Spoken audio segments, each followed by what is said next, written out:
Alright, ako alam ko mga Mars, marami sa inyo dyan na gusto magbawas ng timbang o kaya medyo to eat a little healthier. Kaya ngayong umaga bibigyan namin kayo ng option, kaldereta. Oh yes, pero kaldereta ang tahong at para dyan kasama natin ngayon si Miss Virgie Pascal. Good morning, Miss Virgie. Good morning. Ayan. Okay, umpisa na po natin ito.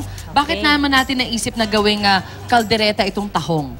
Masarap siya kasi. Bukod sa masarap, nutritious pa. Ayan. Unang-una, ang tahong, maraming source ng iron, no? Okay, good. Tapos yung mga gulay natin, vitamins and minerals. Right. And meron siyang tomato sauce for the lycopene. Lycopene naman, anti-cancer. Yes, Ay, sige, go ahead po, Miss Virgie. So, to start, piprituhin muna natin yung ating patatas. Yan. Pagka-prito, uunahin siya kasi yan yung matagal eh. actually, this will take you 10 minutes, no? Right. Ito kasi medyo naprito na namin dahil pre-cook na natin siya. alam nyo naman dito sa unang hirit, lagi nagmamadali. Ayan, Okay. So, ngayon magigisa na tayo. Unahin natin ang bawang.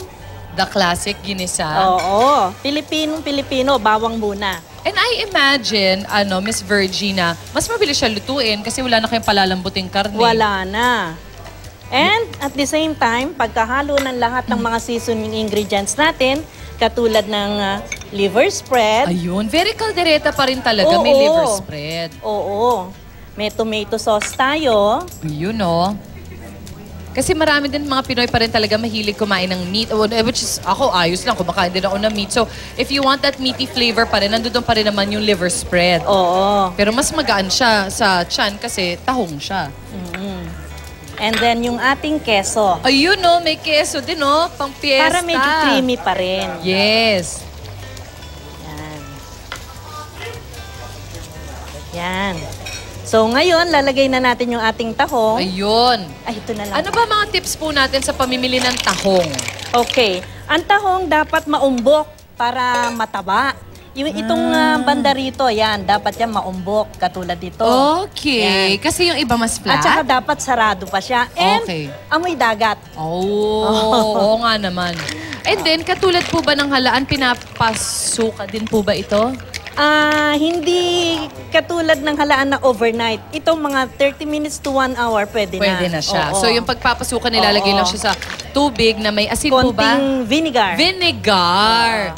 Kaya pala pinapasuka. Oo. Yan. Ayun. And then, lalagay na natin lahat ng ating mga sili. Ayun. Ihuhuli na natin ang patatas kasi luto na siya. Oo nga naman. Mga magkano po isang serving nito?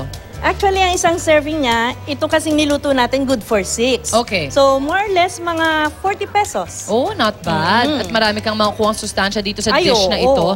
Sabi ko, Miss Virgie kanina, pwede bang tanggalin na yung laman galing from the tahong para mas madaling kainin? Pwede. Pwede naman daw, rin. pero...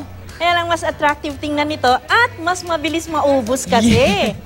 Yung pag hindi natatanggalin, oo, mabilis ang ubos. Tuhog lang ng tuhog ng tinidor, mamaya ubos na. Correct. So, hindi na 40 pesos per Saka serving walang yun. thrill kainin. Sa bagay din.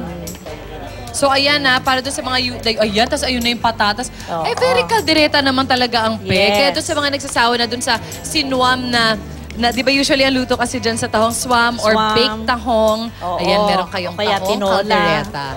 Naiyahain na natin syempre sa ating UH Barkada. Tingnan natin kung magustuhan nila sa kanilang mga pihikang panlasa. Maniwala ka sa mga kahit ano kinakain yan. Totoo. Kunwari mga pihikang panlasa. Tayo mapili. Correct, Tita Virgie. Bawal Thank you so pumili. much, Miss Grasa yan. Virgie.